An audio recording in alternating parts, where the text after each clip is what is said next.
Hello everyone, welcome to my channel Jerin's পৃথিবী। আশা করি সবাই ভালো আছো। আবারও চলে এলাম নতুন একটি ভিডিও নিয়ে। আর আজকের রেসিপিটি হলো কই মাছের তেল ঝাল। এই তো মা মাছটাকে কেটে সুন্দর করে ধুয়ে দিচ্ছে।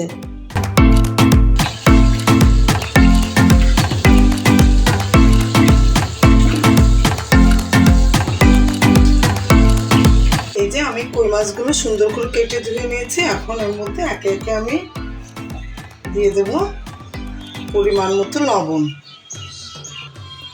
দেব হলুদ গুঁড়া, এখন দেব একটু মরিচের গুঁড়া।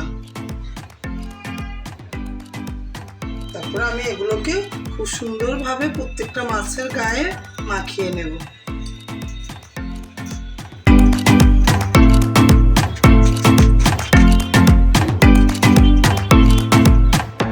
মাখিয়ে আমি কিছু সময় এটাকে রেখে দেবো। তারপর আমি রান্না করতে যাব। 10 মিনিট রেস্টে রাখবো। A few moments later. তো বন্ধুরা, এখন আমি প্যানটা গরম হয়ে যাওয়ার পরে আমি কিছুটা তেল দিয়ে দেব। একটু বেশি করেই তেল দেব, কারণ এটার নামই তেল ঝাল। তেলটা গরম হওয়ার জন্য কিছু সময় অপেক্ষা করব। এবার তেল গরম হয়ে গিয়েছে, আমি একে একে মাছগুলো তেলের মধ্যে ছেড়ে দেব।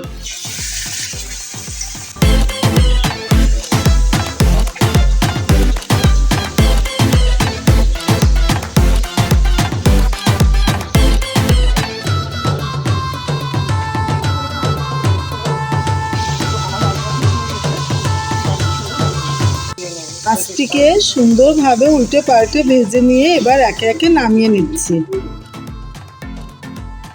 বন্ধুরা, এখন যেহেতু মাছগুলো অনেক বড়, তাই আমি এটাতে ধরবে না, আমি কড়াইটা চেঞ্জ করে নেব। আমার কড়াইটা গরম হয়ে গিয়েছে, এখন আমি কড়াইতে পরিমাণ মতো তেল দিয়ে দেব।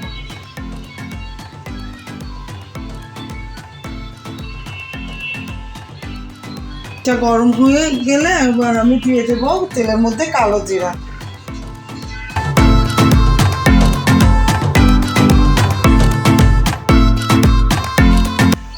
কালো জিরাটা 1 সেকেন্ডের মতো হতে দিয়ে আমি দিয়ে দেব এই যে কেটে রাখা পেঁয়াজ। এখান থেকে কিছু পরিমাণ পেঁয়াজ আমি তেলের মধ্যে ছেড়ে দেব।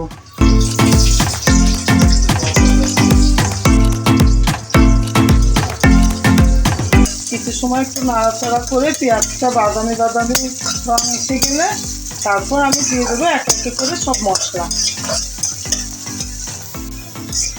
তো এতে পেঁয়াজটা অনেকটা হয়ে এসেছে, এবার আমি একে একে সব মশলা দিয়ে দেব। প্রথমে দিয়ে দেব আমি পেঁয়াজ বাটা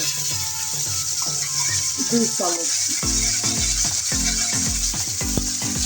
পরে দিয়ে দেব রসুন বাটা 1 চামচ, জিরা বাটা 1 চামচ, ধনিয়া বাটা 1 চামচ, আদা বাটা 1/2 চামচ। আর আমি কিছুটা জল দিয়ে দেবো যেন মশলাটা পুড়ে না যায়। তারপর আমি বাকি মশলাগুলো একে একে দিয়ে দেবো। এই তো হলুদ গুঁড়া 1 চামচের একটু কম, লবণ স্বাদ মতো,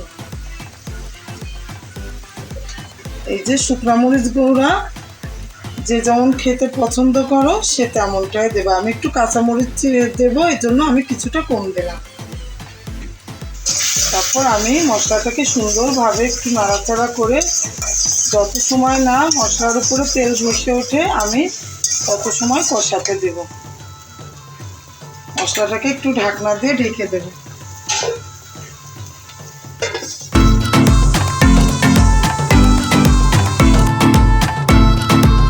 এখন দিয়ে দিলাম কয়েকটি কাঁচামরিচ চেরা। আরো কিছু সময় আমি নাড়াচাড়া করে আর কি সুন্দরভাবে মশলাটাকে কষিয়ে নেব। এই তো আমার মশলাটা খুব সুন্দরভাবে কষানো হয়ে গেছে, মশলার উপরে তেলটা ভেসে উঠেছে। এখন আমি দিয়ে দেব গরম জল।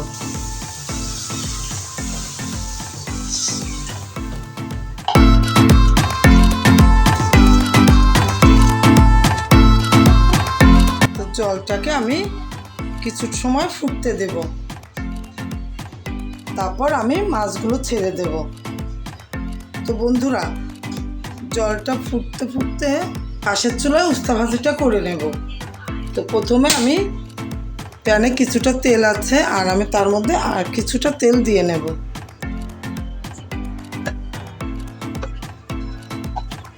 তেলটা গরম হওয়া পর্যন্ত অপেক্ষা করে তারপর আমি বেশ কিছুটা পেঁয়াজ কুচি তেলের মধ্যে ছেড়ে দেব।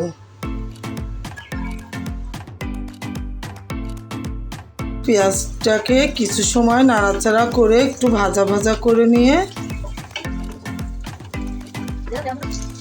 এই যে এখানে বন্ধুরা, এখানে আমি উস্তা আলু কেটে রেখেছি, আর আমি উস্তা আলুর মধ্যেই কয়েকটা কাঁচামরিচ দিয়ে রেখেছি। তো আমার পেঁয়াজ ভাজাটা অনেকটা হয়ে এসেছে। এবার আমি পেঁয়াজের মধ্যে উস্তা আলু কাটাটা দিয়ে দেব। তারপর আমি পরিমাণ মতো লবণ, অল্প একটু হলুদ গুঁড়া দিয়ে আমি সুন্দরভাবে উস্তা ভাজিটাকে একটু নেড়ে চেড়ে ঢাকা দিয়ে দেব। আমি এটাকে ঢাকা দিয়ে রাখবো। এইদিকে আমার মাছের ঝোলটা ফুটে গেছে।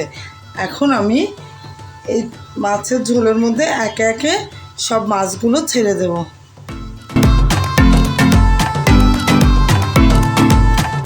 দিয়ে একটু নাড়াচাড়া করে আবার কিছু সময় আমি ঢাকা দিয়ে মাছটাকে খুব সুন্দরভাবে হতে দেব। 5 minutes later. পর আমি ঢাকনাটা উঠিয়ে দেখব। মাছগুলোকে একটু সুন্দরভাবে আলতোভাবে উল্টিয়ে দেব যেন ভেঙে না যায়। মাছটা অলমোস্ট হয়ে এসেছে, আর কিছু সময় আমি ঢাকা দিয়ে তারপর আমি লবণটা টেস্ট করে একটু কুচি ধনেপাতা দিয়ে নামিয়ে ফেলবো। মাছটা হতে হতে আমি উস্তা ভাজিটাকে একটু নাড়াচাড়া করে দেব। A few moments later. তো বন্ধুরা, 10 মিনিট পর আমি ঢাকনাটা উঠায় দেখছি আমার মাছটা একদমই রেডি। আমি এখন এই যে কুচিয়ে রাখা ধনেপাতা, এটাকে আমি মাছের উপর দিয়ে একটু ছিটিয়ে দেব, আর দেখবো যে আমার লবণটা ঠিকঠাক মতো হয়েছে কিনা। তো আমার লবণটা একদমই ঠিকঠাক আছে। এখন আমি মাছটাকে নামিয়ে ফেলবো। পাশের চুলোর আমার উস্তা ভাজিটা অলমোস্ট হয়ে গিয়েছে, এটাকেও আমি একটু নাড়াচাড়া করে নামিয়ে ফেলবো। তারপর আমি তোমাদেরকে দেখাচ্ছি আমার আজকে দুপুরের মেনু। আমার সাথেই থাকো বন্ধুরা। এই তো হয়ে গেল আজকে দুপুরের মেনু।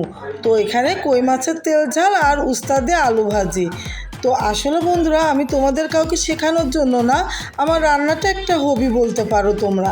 তা আমি প্রতিদিন যেগুলো রান্না করি সেগুলোই তোমাদের সাথে শেয়ার করি। আজ এ পর্যন্তই, দেখা হবে অন্য কোনো ভিডিওতে।